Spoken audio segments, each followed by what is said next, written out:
You're listening to Permission to Shine, the podcast. Stories of overcoming obstacles and finding self-empowerment with Sherisse Bisram, Inner Power Activation Leader.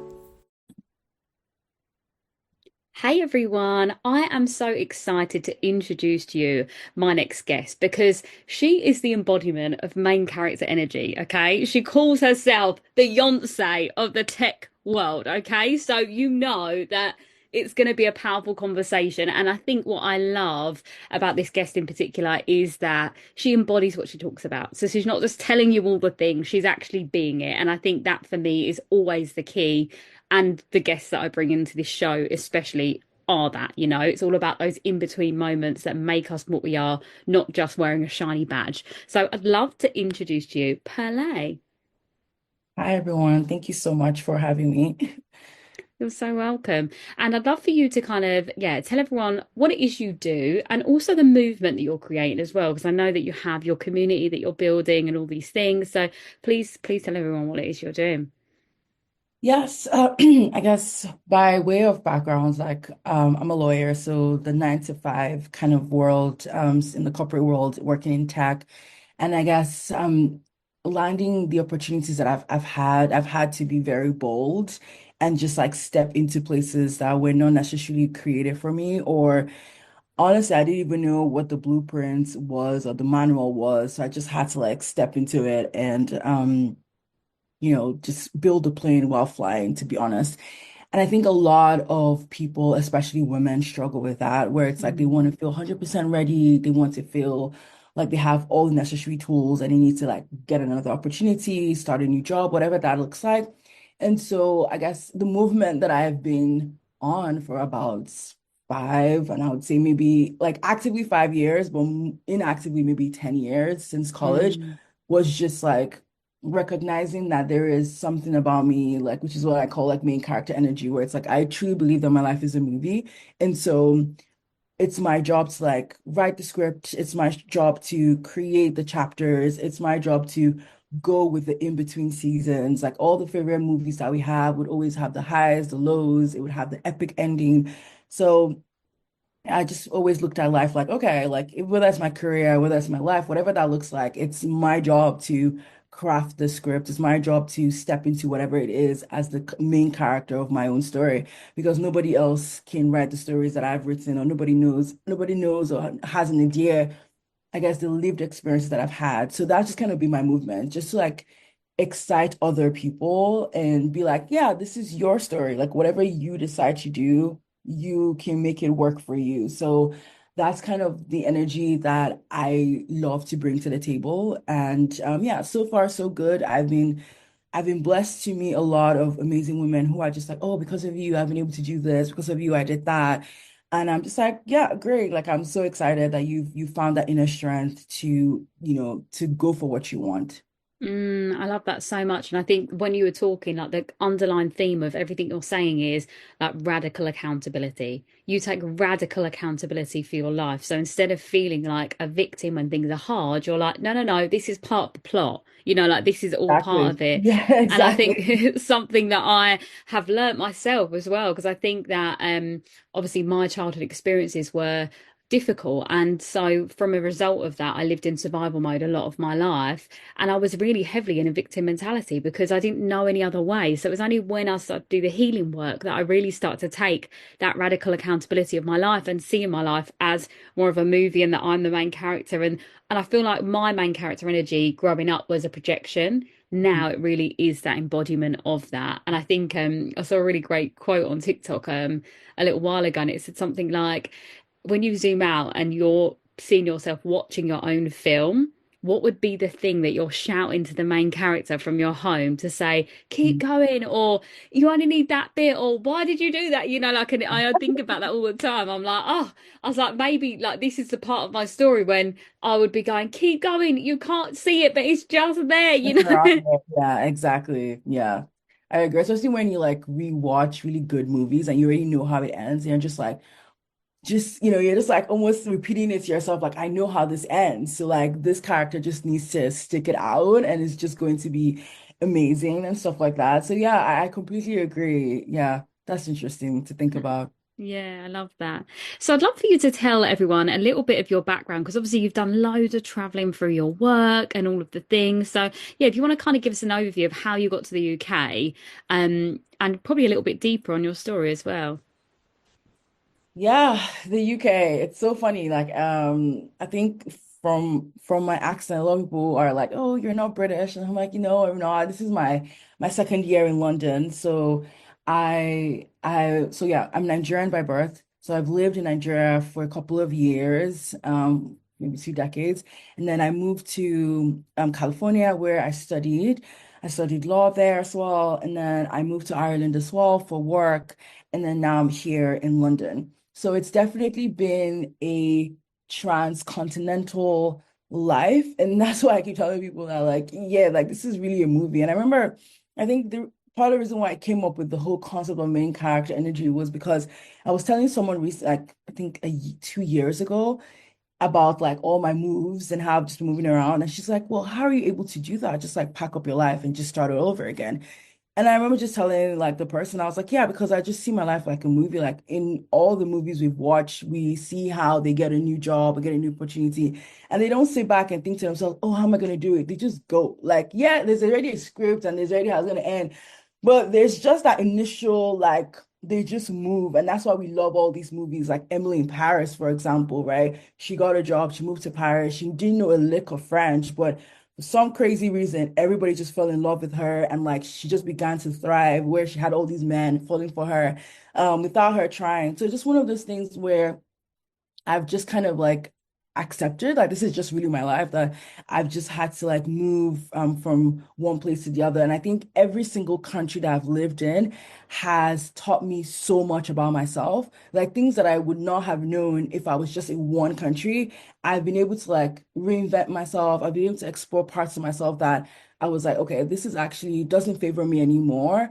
And so like a good example is how like in Nigeria, for example, like Nigeria really taught me how to be a hustler, for example. Like Nigeria, in so many ways, which is like my beloved country where I was born and raised, we don't have all the niceties that a lot of developed countries have, and that's just a fact, right? But growing up when I was in my early 20s, I had to make certain things work for me, right? I would go to international competition, and I think that's what gave me such a global view of the world, where it's like, yeah, I'm not just a local champion, the girl who's just killing it. I think Nigeria was that place where I learned to just like hustle for what I wanted. Like as young as 19, I was like, okay, this is what I want to do. I want to go for these competitions. I want to go for these certain things. And I was always in a very male-dominated space where everybody around me, my classmates were guys. And I'll probably just be the only girl just like doing that thing and like working hand in hand with them. And so Nigeria really taught me, just how to hustle, where it's like, don't take no for an answer, just keep going, whatever it is. And then like with California, it taught me what it means to be Black. And like I always thought like when you're raised in an African household or when you're raised in the community, everybody looks like you don't think about these things. You don't think about what is Black or, everything that it comes with the women of color. Oh, that was not a thing because everybody around you is Black. So I think like going to California, that really taught me a lot about being a Black woman, what that looks like, being in white spaces, people who don't look like you. And initially it was hard because it was like, I'm not used to this. I grew up with everybody looking like me to a point where like now it's like I'm one. I have to look for another one, maybe in 100 other faces. And so I had to just learn to love myself even harder. I had to reinvent myself. I had to like untell stories where it's like, oh, just sit back and let people just do what they want to do. No, it's like, no, I'm gonna still show up. I'm still gonna put myself in those rooms, even though I don't look like you, even though I don't sound like you, whatever that looks like. So it definitely taught me how to just be a Black woman and just be unapologetic about it. And then like Ireland was definitely a lot because that was like my very proper first job where I was just like navigating a whole new industry. I was taking a huge leap of faith to move from law into tech. And I remember just thinking to myself, it's like, okay, I can do this. Like I've done this before. I've hustled. Again, just that whole, it was like a progression of like my character. and all the way to Ireland. And it's like, okay, I finally got my first job. I finally got my first big break, even though I've had jobs before. But it was just kind of like a testament of just like, again, just not giving up. Like, it's like, you know your path, you know what you want, you know the career that you want for yourself. And even you're getting 1,000 no's, all you need is just one yes. And eventually I got that one yes. And they're like, oh, by the way, we want to move you to Ireland. And I was like, wait, who lives in Ireland? And it just happened. And I eventually moved to Ireland. And then like London, as glamorous as it looks, like all these stories have been marred with a lot of pain, quite frankly. But I'm always so grateful for them because they're all lessons. Because moving to London was because I was laid off when I was in Ireland. I used to work for Twitter and everything just collapsed. Like I had the career, I had the life, I had the friends. My life was just thriving. I was like, oh yeah, this is it. Like I'm done. Like I'm gonna be in Ireland for a while. I'm gonna just settle in here, see what goes. And once again, the universe was like, we're gonna disrupt this one more time. Like we're gonna move you a few hours away. And yeah, it was hard. Like it was devastating to say the least. I think it took me about 9 months or so to finally get a job. And then when that finally happened, it was like, oh, by the way, this job is in London. Do you want to move to London? And I was just thinking to myself, you know what? Yeah, might as well. Like I've lived in other countries and this will not be the first time. And now here I am in London. And so that for me taught me just like resilience, where it's like, you're going to go through stuff. You're going to go through really hard times. You're going to wish this had never happened. You're going to bawl your eyes out in tears. But you just have to keep on going. And like, you just never know where that's going to lead you. So just like to your story where it's like telling the character to just keep on going. Like that's the same thing I'll probably do to myself where it's like, keep on going because you're going to be in London soon. You're going to be in London soon. So yeah, that's kind of like been my experiences like across 4 countries. Because a lot of people being, oh yeah, she lived in 4 countries. She's so glamorous. She's so this. When I'm like, yeah, there's so much more to the glam. Like it looks glamorous and it is to some extent, but a lot of it was a lot of hard work that taught me some really hard truths. And I'm really glad that all of that happened because it just made me this holistic person that I am now.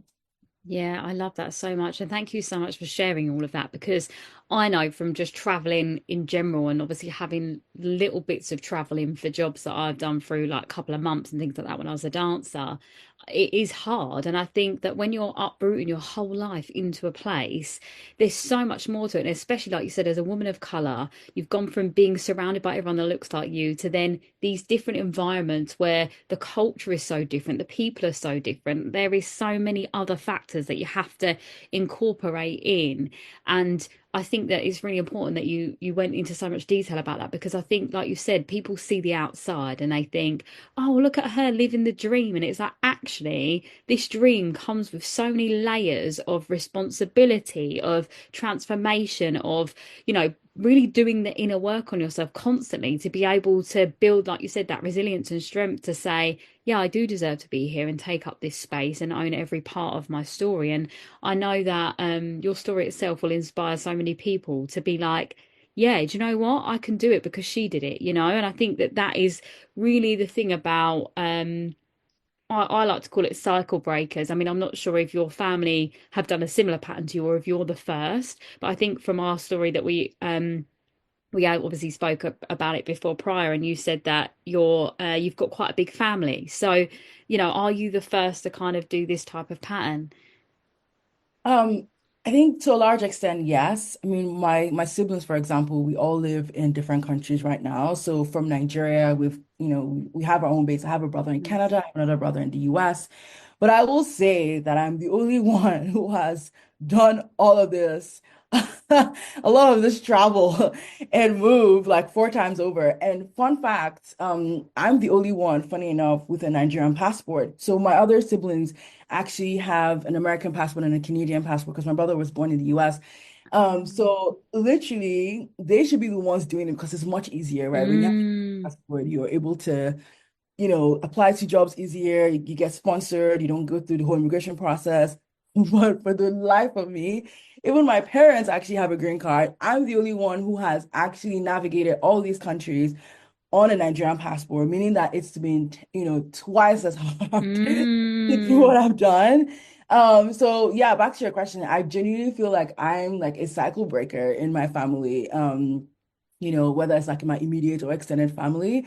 And it does get me excited because, whenever I think of like my future family, like if I decide to have children, when I have children, like I'm like it fills me with so much pride because I know I'm going to pass this down to them. And like it's almost like giving them the wings to fly. Like, yeah, I ran, like my parents walked so that I could run, and now I'm running so they could fly.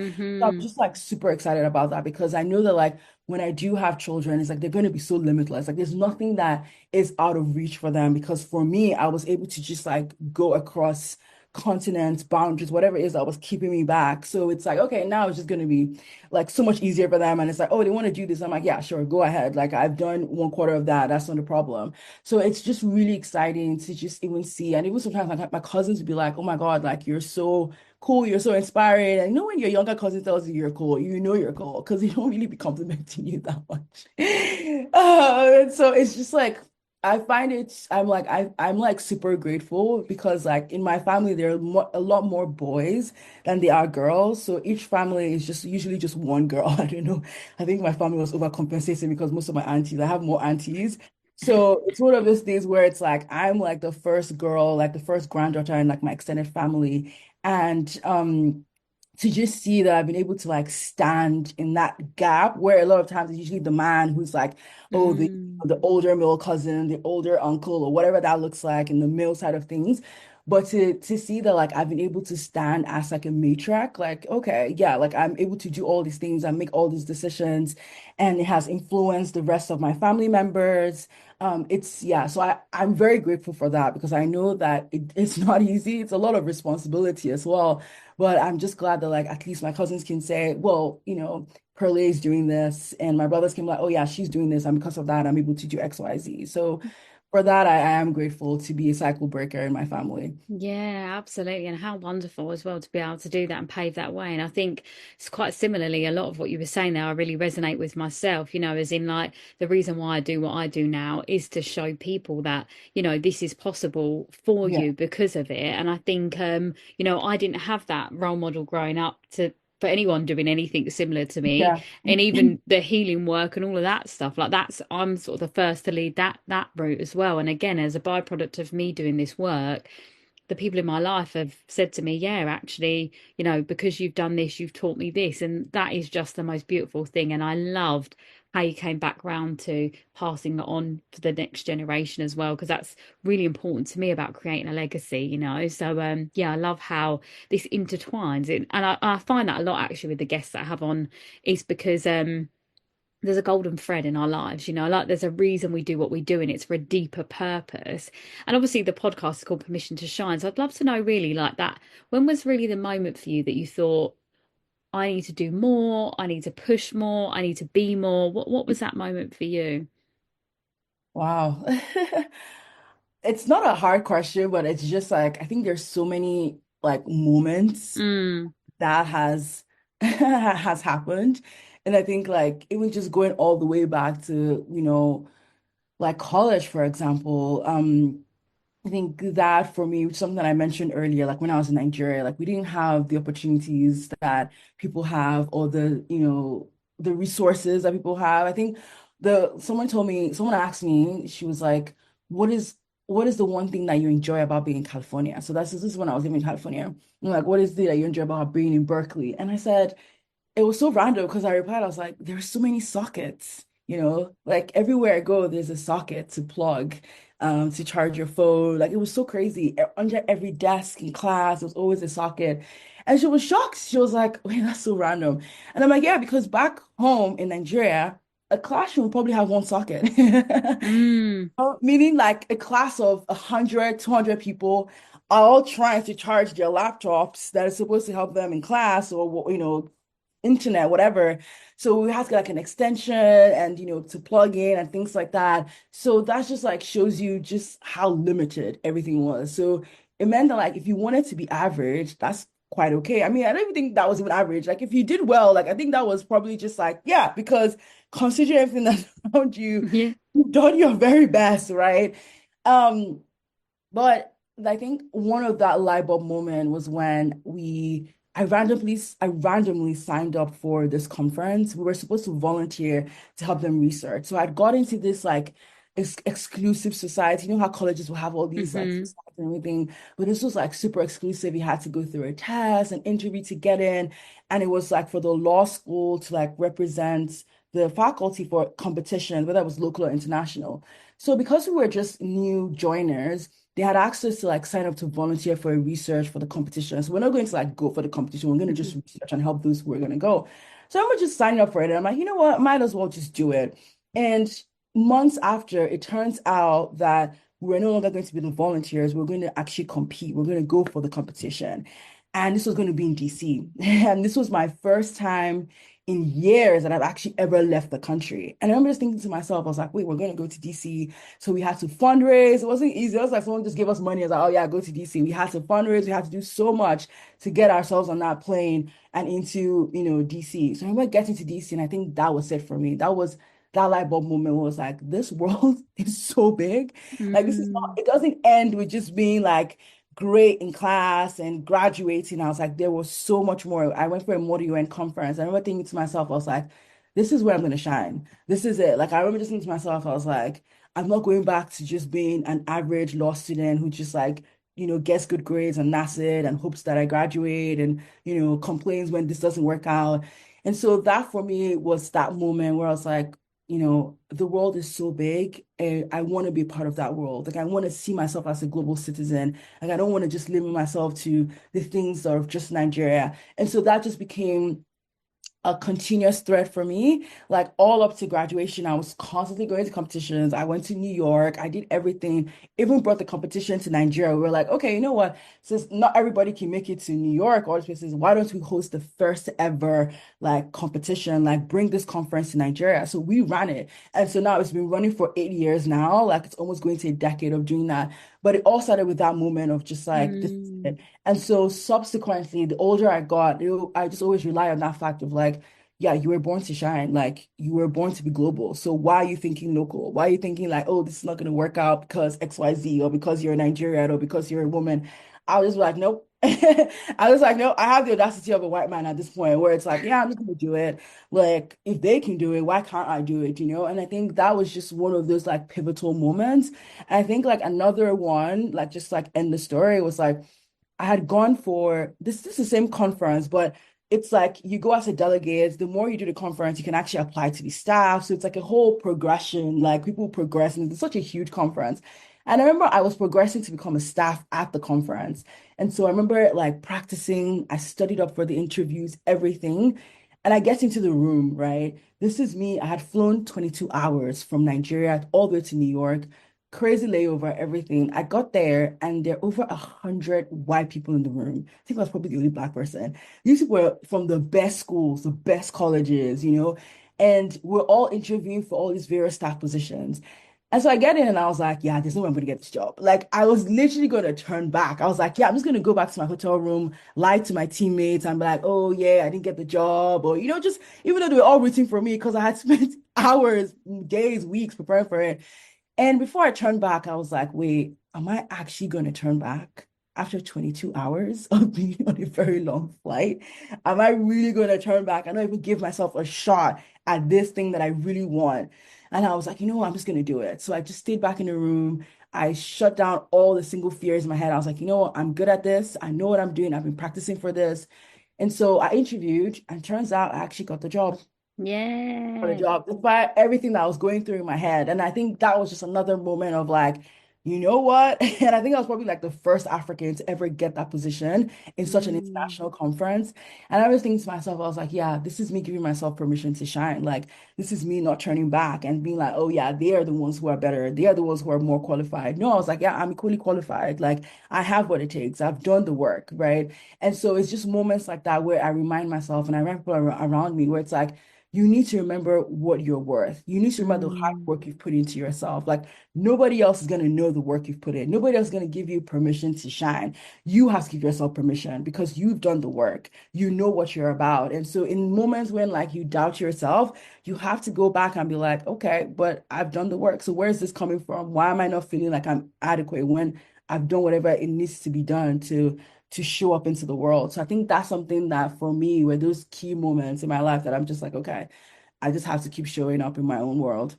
Yes, I love that so much. Thank you for sharing that. I was like, yes, yes, yes, the whole story, like absolutely that. And I think that, what I love about your story and you as a person is that nothing was an obstacle. You were like, do you know what? These are the things, this is what's in front of me, but I'm willing to come in here and take up space and I'm going to do it my way. And I love the fact that you walked into that room and you saw that you look so different to everyone else there, and what could have been, like you said, a moment where you thought, no, it's not for me. You're like, okay, I'm gonna go for it, and I'm gonna show up, and I'm gonna be all of me. And I think that is such an important lesson because so many women have been taught that, that oh, it's all men. We'll hide, and then you add obviously the fact that you're a woman of color. You add that you might for someone else might not have had as much experience, and then we add these little things to make our case study load of reasons why we can't do it. But actually the flip of that is what you said, is that like, no, I am qualified, no, I do know what I'm talking about, no, I have practiced this, no, I did travel for 22 hours, I'm going to make it worth my time, and I'm going to show up, and I'm going to just be my full self.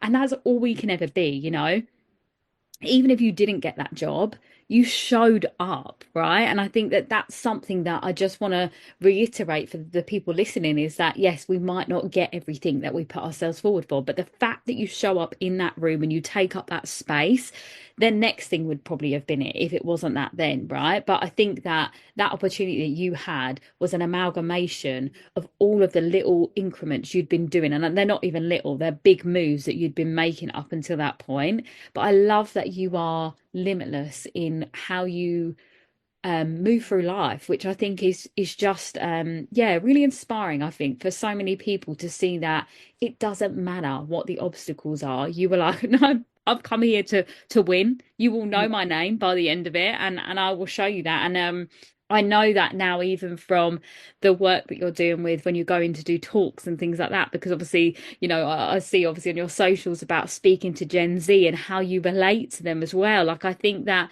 your whole like I said, the way you move through life is so innovative, which is really great because yeah, again, you're just doing it your way. And I think that's the most important thing that I want to get from this. And reflecting back to that main character energy thing, it's like you haven't chosen a character to be. You've not watched Emily in Paris and thought, I'm going to be Emily. You're like, no, no, I'm Pearlé and I'm doing it my way, right? That could be your slogan. Maybe that's Honestly, the under the film. it really should be. But no, I agree. It's just being like limitless and innovative. I think a lot of times we're stuck in a box of like whatever Mm, society has put on us, or like whatever we've also come up with. Like sometimes we come up with these like constructions, like, oh, this is who I am, and so therefore I can't do mm, this. And I think for me, it's like, nope, I can be whatever I want to be, right? And yeah. I think like, to your point of the Gen Z audience, like I really could have gone on that stage and I could have just said, well, I'm a millennial and I'm just gonna do what I was told to do, which is just to, give a speech and be on a panel. But I was like, no, I have an audience. Like this is for them. Like I'm not doing this. I'm showing up for another set of people. And yeah, there are different demographics, psychographic from who I am, but that doesn't change anything. Like I'm Mm, just gonna go again, be limitless, understand their culture, understand how they move, and then adapt to it, right? And just like be in the room and enjoy myself. Because I could have given it to fear. Because yeah, I had practiced all up to that moment before I got on stage. And I kid you not, before I said what I said, I was gonna take it back. I was like, they're not gonna find this funny at all. They're gonna be like, who is this weirdo on stage? I was legit gonna take it back. I'm just like, let me just take it back. Let me just be like everybody else and be like, oh hi everyone, my name is Pearlé, just and end it there. But in a split second, I was like, you know what, just go for it. Like, what's worse gonna happen? Yeah, they don't laugh. That's fine. Like, it doesn't take anything out of you. But immediately I said it, and like immediately I introduced myself and I made it as fun as possible. They were just like, they just became at ease. They were just like mm, happy, excited. Like, oh my gosh, who's this cool person on stage? And it was just great to just have this full conversation. Even when I got off stage, like they were all coming to me, asking me questions. They were just like really excited to be around me. And that's what I really wanted. I didn't want to show about like I just had this like wall up on myself where everybody just thought, oh, she's this like, oh yeah, she's an expert. Like we don't even know how to approach her. And I was like, that's not why I'm here. Like if that was the case, I'll be in another conference, right? But I'm here to like engage with younger minds. So it was just really exciting that I actually took that leap of faith because that's what Yeah. it really was. Because I just wasn't sure. You know, like these Gen Z, if they don't like it, they don't like you. They don't hide it. They don't sugarcoat it. So I think to your point, it's just like being limitless and just innovating as I go. Like I'm not somebody who's going to be like, oh, maybe not. You know, I'm just like, yeah, just do it. So yeah. Yeah. Yeah. Being all of you as well. Like that's such an important thing that I teach. But for anyone that doesn't follow you on social media, can you just say what you said, like so people know what we're talking about here when you're saying like the thing that you came on stage and said? Oh, okay. Oh, yeah. So I went on stage and then like I basically said like two things. And like the first thing being, so I was like, oh, hi everyone. My name is Pearlé, like Beyonce. And so that was the first thing, which was like, again, it's scary, but that's how I normally introduce myself. Because I always tell myself, I was like, if you're gonna come up on stage, you need to be memorable. So I Hmm. basically went with that. And then the second thing was that I had dressed up like Billie Eilish. So I was like, oh, hey everyone. I'm also dressed up, like Billie Eilish, and just like her, like AI isn't the bad guy, I am. So it was just basically, using her lyrics to describe what AI was. And like I said, I wasn't gonna say it. Like that line, I really was not gonna use it, but I was like, yeah, let me just go for it. And the whole crowd actually just burst out laughing. And it was just so exciting because I was like, oh my gosh, like y'all got the reference because I wasn't sure I was gonna get the reference or they'd be like, oh, this is so corny or I just maybe I botched the whole thing. So it was just really exciting because like throughout the whole like panel, I kept like leveraging so many pop culture moments, like Mm. so many things that they could relate to. And yeah, so that was pretty much it. Like I just kind of leaned into it and I think they just found it super exciting. I was like, oh my gosh, she's like so cool. And she also knows Billie Eilish too. So Yeah, that's it, and relatable. Like this is the yeah. thing. Like I go into the secondary schools and I deliver my program, like mental health and wellbeing to girls in the secondary schools, and everyone's always like to me, "Oh my gosh, that's so intimidating." Rah, and Yeah. I'm like, "No, I just meet them where they're at." And actually, I think that for you and I both in our own fields is that we know who we are, we know what we represent, and we know that no matter what, no one can take that from us. So I Mhm. think that when you just stand in that and make your jokes even if they're not funny. I always say to people any time I teach or do anything, I'm like, I will laugh at my own jokes. I was like, you don't have to laugh, but I will. And then that automatically just makes it more of a just Yeah. fun thing, right? Because then they can see that I take myself seriously, but I don't take life too seriously. And I think that's such an important part, isn't it, about what we're teaching? Like our stories have had their own layers of hardship, perseverance, resilience, but actually who we are now standing in front of, great audiences of people, we're like, we're here for a good time, right? And Yeah. actually I've learned that we're not here for a long time. So I think that to just go all in is just the best thing that we can do for anyone and anything. So I guess really what I'd love to know for you is like maybe three things that you would recommend to maybe the woman that's listening dreaming of more and not knowing how to move or what the first steps are. I'd love for you to give like your advice on that. All right. I think the first thing I always say, and I say this to myself as well, so let it not be that like, oh my gosh, like she has it all figured out and she knows what she's doing. I don't. Like literally 2, 3 weeks ago, I felt a bit of like, I guess it's like hormonal depression. So I was just really low and I just felt like I wasn't measuring up. I wasn't where I wanted to be. Like everything just didn't feel right. And then part of it was because I was comparing myself to every other person around me. And I just felt like I was moving the goalposts that I had already created for myself. So I think that's the first thing I always would tell anyone, and I'm telling myself, is know your goals, know what you want from life.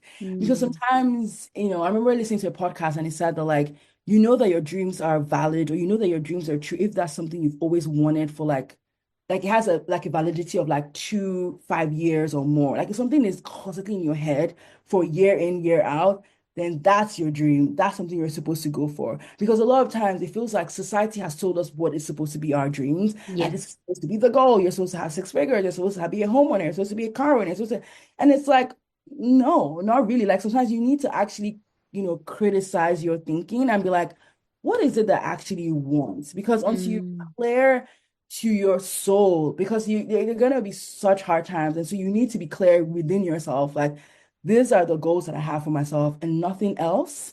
Because that makes it easier for you. And when I was going through like the low period and I was speaking to my therapist, she was like, because I would always wake up and I'm like, what is this all for? Like, why did I even do all of this? Like, why did I leave my hometown? I could have just been, that's what I said, I could have just been an average lawyer, not average, but I could have been a lawyer doing great things. But, looking at it all, it's like, yeah, that's just where it is. I'll just have been a lawyer and that's it. Right. And then she kind of reframed it and she was like, what if you said, what is this all for? And be like, who is this all for? Right. And Mm, that for me was such a huge shift because I now started thinking for myself where it's like, who am I doing all of this for? And the first answer that came to my head was my inner child, my younger self, right? mm, I was 19. When I was even much younger, I had such big dreams for myself. Like I had seen myself as limitless. I had been in such certain rooms and I realized, yeah, there is so much more to life. And so just kind of going back to that goal where it's like, who are you doing all of this for? Because if you're doing this to impress other people, if you're doing this to be on some list, if you're doing this to have this amount of money or be on a certain follower account, whatever that looks like, you're gonna burn out. Like yeah. it's not sustainable because everything changes. Like the goalposts will keep on moving. So Mm, if you go within yourself, and that's why it's like you need to go as far back as to your inner child because she knows. She knows what she wants because then there was no such thing as six figure, there was no such thing as Instagram. It was like society really wasn't doing the most that it is now, right? So it was very clear what she wanted. And so you need to like go way back and figure out what exactly that is. And then if possible, write it down. So at least whenever you're lost, you're just like, okay, this is what I want. And so for me, what I'm grateful that I did, I journaled, right? So I have journals going all the way back to when I was 15, actually 13. So, and I carry them with me, all my four countries. I have huge suitcases of all my journals. So anytime I feel really low, I actually go back to my journal and I go back to what I was thinking when I was much younger so that when I'm unclear about the world, I'm like, okay, you know what exactly is she saying? Because if she knows, like, she has more clarity than I do, right? Where it's like, okay, this is exactly what I see for my future, right? Because now I'm in her future, right? But she knew what she wanted. And so to the point where, like, when I was 20, I wrote a letter to my 30-year-old self that I eventually read last year. And so again, just going back to that whole like these are the goals that she wanted, right? Beyond everything else, beyond the noise. And so how am I able to achieve that goal, right? That's the competition. Because everyone's like, oh, I'm competing with the world, I'm comparing the world. No, competition is really just yourself, right? And I think that just kind of leads me to the second point where it's just like, if you're going to compete with anyone, compete with yourself, right? If last year you were, moving at a pace that is like, oh, I'm only just doing this and I'm only just doing my 9 to 5 and is that, and this year all of a sudden you're excited about new adventures, excited about life, then that's the competition. That means you've done better than who you were last year, right? That's your competition. That's who you're competing against, right? You're always trying to improve upon yourself. What's that one thing every single day that can make you feel better, that can actually get you to that goal? Because that's how you keep going. That's how you keep tracking your momentum. And I think the last thing is just like the power of one, because a lot of times we think it's the 1,000, it's the virality, it's the six figures, it's the big, the big, the big, but it's not. It's really not. Like all these experiences that I've told you is one moment, it's one person, it's one job. It's always been that one thing, despite the thousand rejections, the thousand noises, the thousand of this. It's always that one thing. That's why these days I always just pray for my one moment. I always tell God, I was like, God, I just need to give me one moment. I don't even need much. I don't need anything else. I just need that one moment. I just need that one person to see me and be like, yeah, this is the person I actually want to collaborate with, and that's it. Like that's why all these main characters, the reason why we love them is because they always had that one shot, right? Michael Jordan, the greats, like let's remove all the movies, the Beyoncés of the world, they had that one shot and they took it, right? They didn't say, oh yeah, I had 1,000 shots. And it's always that one shot when it's like, the buzzer's about to go off, they make that one shot, they win, and everybody remembers that pivotal moment in their lives, right? And so I always tell people it's like you need to just look for the one. You need to just be fine with that one, right? You don't need 1,000 people to show up. You need one person to show up. And if that one person just happens to be you, then that's all. Let's be honest, like honestly, that's all because you just need to just show up. And if that one person is you, then you did show up, right? And so I always tell people that luck is not like, oh, yeah, I'm just lucky, or I just have this big goal and it just happened. Luck is really just opportunity meets preparation. So if mm-hmm. you're prepared, you've done the work, you've put in the work, you've done the reading, you've passed the exams, whatever that looks like in your career, when the opportunity comes, you'll be ready, and that's where luck comes in. Like that's where everybody defines as lucky. Because I told her I was like, yeah, like if you think I'm lucky just by lucky, no, because whenever the opportunity came, I was prepared, and I Yeah. just took it without second guessing. I was like, yeah, I'm just gonna do it, right? So I Mm, tell people it's like you need to wait for that one moment, right? And everybody keeps saying, oh, my big break, but technically it's kind of similar, where it's like you just need to be patient and enjoy those small moments, because sometimes when we finally get to that big goal, it's not as exciting as mm. like it's like yeah, it's great, but the next one you're just like okay, okay, moving on. And so it's like why don't you just enjoy the small moments leading up to that, where it's like I'm just grateful, right? I'm grateful for every single moment that has gotten me to this point, right? And so I think just like to wrap it all up, it's just like know your goals. Like, your competition really is yourself. Like at the end of the day, whoever you're comparing yourself with, they have their own lives, they have their own stories. It's not even close to yours. And like the last thing is just like wait for that one. Like don't be looking for the big numbers, whatever that looks like to you. Look out for that one opportunity, that one thing. And like if it's not only you, that one being just you showing up every single day, and that's all you need, quite frankly, to keep on going to achieve whatever goals that you have. Yes, I loved all of that. And I'm nodding vigorously like a nodding dog because actually everything you said is what I say. So everything you've said, Yeah. if people listen to the podcast, they'll be like, "Oh my gosh, Sherisse says this all the time." Even down to the journals, exactly the same thing, girl. I've got all of my journals from like my whole life. They've been Yeah. there throughout the whole way. And something key that you said there, which I probably don't reiterate enough, is that power of one, like you just said. And that's what I said to you in when you was talking about actually getting that job, that even if you just showed up for that job and you didn't get it, the power was the fact that you showed up, right? So I think again it is that reminder, because I think as cycle breakers, like we said, it can feel isolating at times. It can feel like the world's on our shoulders, right? But I think, like you said, that bigger purpose of why, doing it for your inner child, doing it for the next generation, like that is far richer than people online seeing it, right? And I think that this is something I've been really trying to reiterate through my content as well when I'm speaking to leaders in their field, because obviously I mentor women. And it is that reminder that it doesn't matter what anyone else thinks about you. It matters what you think about you and the generation that you're inspiring, or the people that you're inspiring. Is it coming from that real deep rooted place, or is it just because you want to be seen? Because there's a very big Yeah. difference, right? And that's what takes you from being the main character to being the villain, I guess, almost Yeah. in and not in a good way, right? It's like that fickleness that we're talking about here, the depth of it, which I absolutely love. So thank you for sharing all of that. So I Yeah. guess if people want to find you, or join your community, or whatever your next steps are, if you want to let us know how people can find you, and I'll pop all the links in the show notes as well. Yeah, sure. So I guess in terms of like community, what I'm trying to create is just like a community of women or professionals in general in their 9 to 5.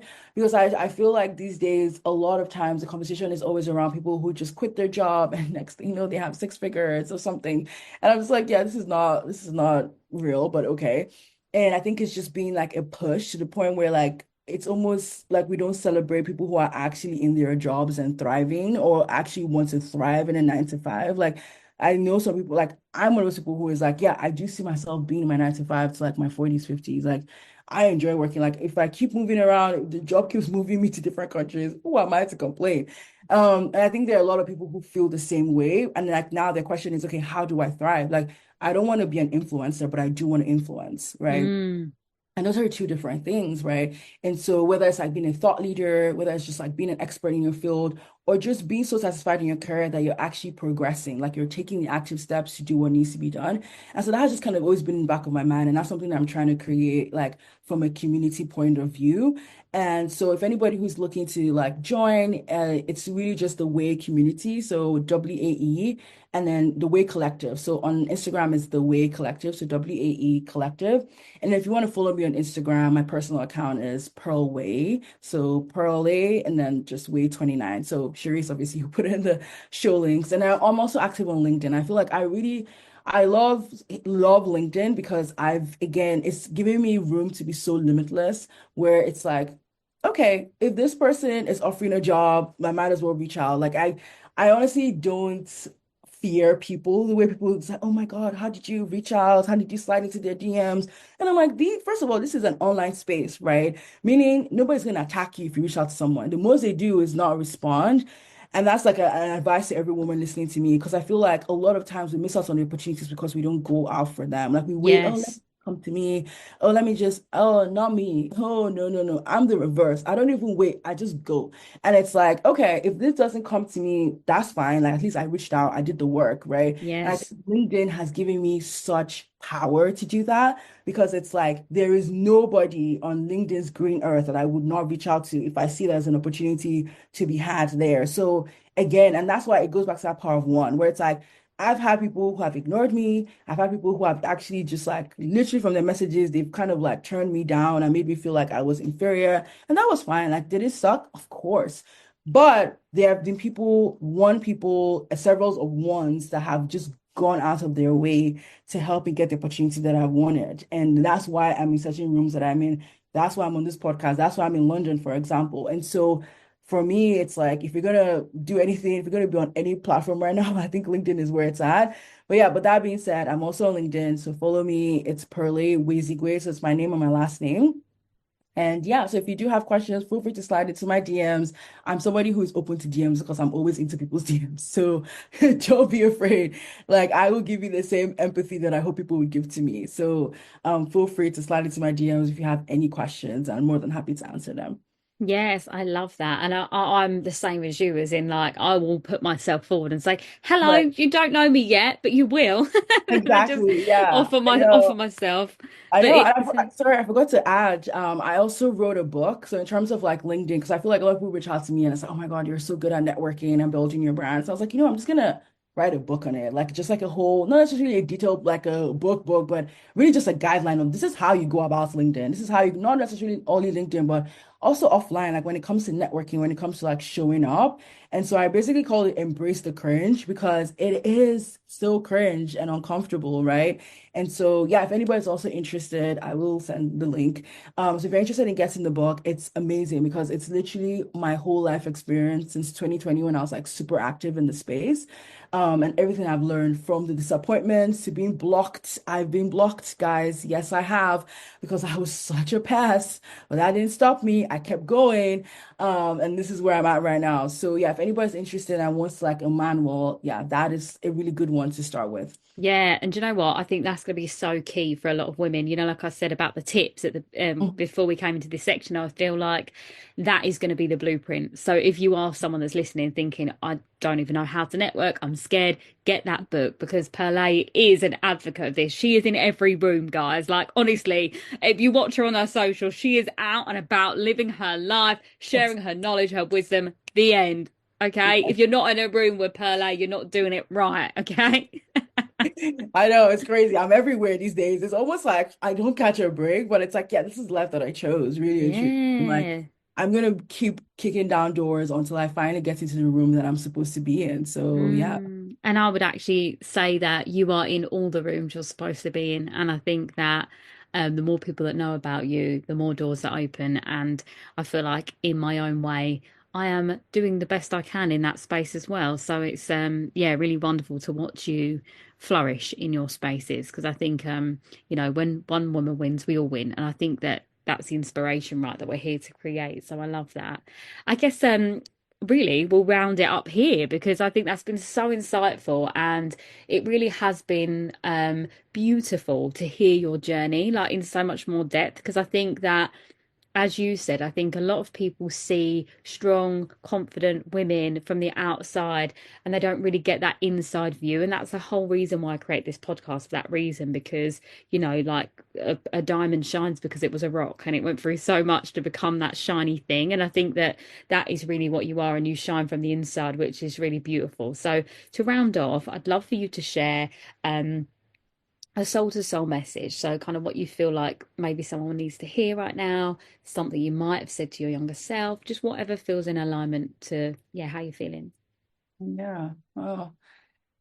I guess one of the quotes that I've had, well, I guess I'll say two quotes, and they're all from movies. So If you didn't catch it, I'm a movie nerd. Hence the whole main character. I love movies. I think movies was my way of like, I would say escapism, but it definitely opened my world when I was much younger.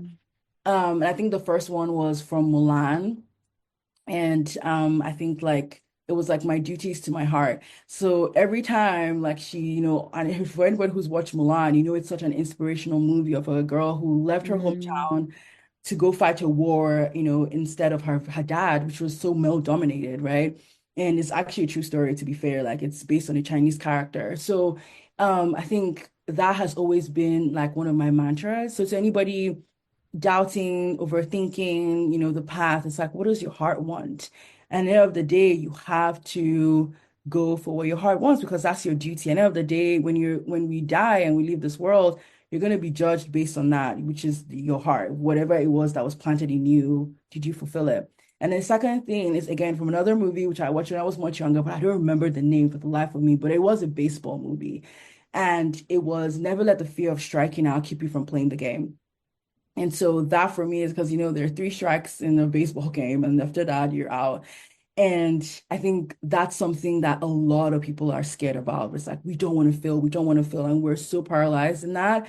And so we just don't even get into the game. And so for me, it's like my constant mantra, like it's stuck on my walls in my apartment. Like I just remind myself, it's like, never let the fear of striking out keep you from playing the game. So to any woman listening, it's like, put yourself in the game, put yourself in the arena. Like, yes, it might sting if it doesn't work out, but imagine if it does, right? And you would always have the battle scars, you would always have the stories to tell. So it's like, and that leads me to like my last one, which is by Rihanna, which is like never a failure, always a lesson, right? So if you put yourself in the game, you struck out, you didn't win, it's not really a failure. It's just a lesson, right? You take it with you, you do better, and then you just keep going until you actually get it right.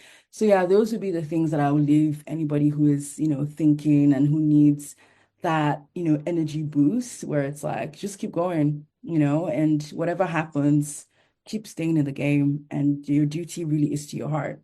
I love that so much. And I love films too. And actually, I feel like that second quote is the one from, is it a Cinderella story? And she's in the calf, and then the dad passes away, and the stepmom covers the sign, and then it falls down, and then that's the quote on the side of the building. I'm sure it's that. If not, Probably. it's in that film as well, Yeah, because then exactly. that's Yeah, the yeah, first thing yeah. that jumped I into don't my even that mind. all this while I would actually Google it and find out. But I just love the mystery of the fact that I don't know where that movie came from. It Yeah. always just stuck with me since I was a child. And so I've always just reminded myself of that. Yeah. Like never let the fear of striking out keep you from playing the game. No, absolutely. And I feel like I'm the same. There's been these little moments of my childhood that have connected me. And you actually said it earlier as well. Like I've got lots of Little Mermaid things because when I was in my real masculine phase, the only thing that I still had a connection to was Disney. So everyone bought me Little Mermaid stuff. But again, that knowing and that feeling of being something part of another world that was bigger than beyond what I was born into. I think that was always my inspiration too. Yeah. And the connection to Milan and all those beautiful things. But yeah, it really is, like everything that you're inspired by is now what you're inspiring to.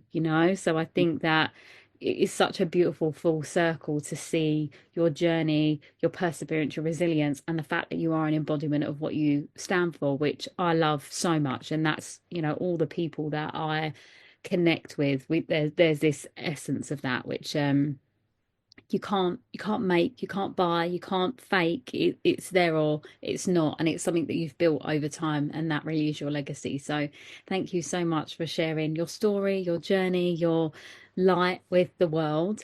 And all of your details are going to be in the show notes for those of you listening. Please do reach out, drop her a message. I'm sure she's got some incredible advice for you on whatever it is that you need to know. And obviously if you are in a 9 to 5, join that community because we all need that dose of empowerment and inspiration all the time. Definitely. Thank you so much. It's been so wonderful, like connecting with you and also meeting you was again once from an event, which I'm always outside. So it's always just good to like connect with such like-minded women. But yeah, like keep doing what you're doing. Honestly, it's just really exciting to just see so many women like us, just like take up space and also empower Mm. other women to do the same. Yay, thank you. If this episode resonated with you, please do like, follow, and share with someone that you know would benefit. If you're looking to dive in deeper to becoming your most unapologetic, most authentic, shining self, please do head to my website and join my newsletter, where you'll find out about all of my upcoming events and speaking opportunities and all of the things that I have going on. And also, if you would like to work with me, please do drop me a DM on any of my socials or through my website. Love and light.